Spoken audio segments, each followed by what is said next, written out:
In today's conversation, Thomas, like many people, has just become aware of the problems of global health as a result of watching a news report about the increase of cancer rates. I saw a news program the other day about global increase in cancer rates. During the program, they compared cancer rates between rich and poor countries. I thought cancer was mainly a disease of wealthy countries. Why do you think that? Well, except for genetic problems that could lead to cancer, it seems to me that cancer is mainly a disease of older people, and there are more older people in wealthy countries due to better health care and being rich enough to afford expensive medicines. Therefore, more older people would equal more cancer. Interesting.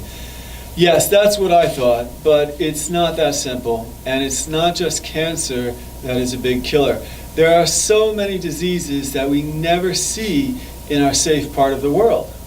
Oh, you mean like tropical diseases? Well, yes, but there are many diseases that behave differently in different parts of the world.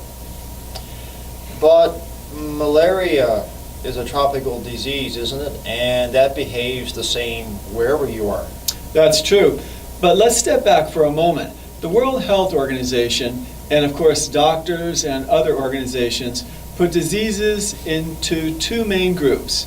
Those diseases who you can catch from other people or the environment, and those that develop as a result of your lifestyle. So a disease like malaria would be a disease you catch from the environment, and cancer would be a lifestyle disease. Yes and no. This sounds like it's going to be complicated. Yes, it is, but tell me something to do with diseases that isn't complicated. Okay, let's get a coffee and then you can tell me about it. First, in many cases, it's difficult to separate environment from lifestyle. Let's take malaria as an example. This disease is caused by a parasite that we are given when a female mosquito takes a drink of our blood. The mosquito needs to be near still or slowly moving water because that's where she lays her eggs.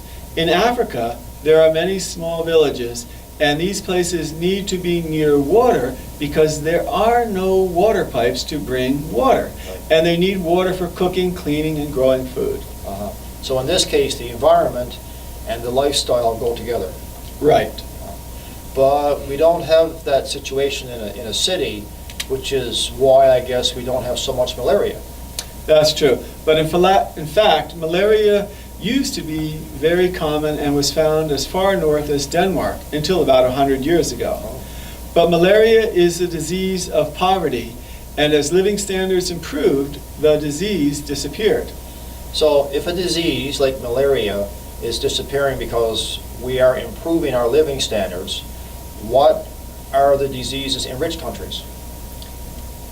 Some diseases are the same, but the treatment and our understanding of health are different. Do you mean we have better doctors and hospitals?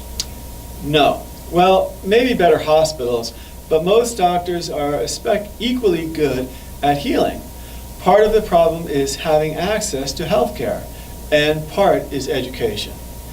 We, that is you and I, have received a high level of education, and though we may not be doctors, with any illnesses, we generally know where to go and what to expect.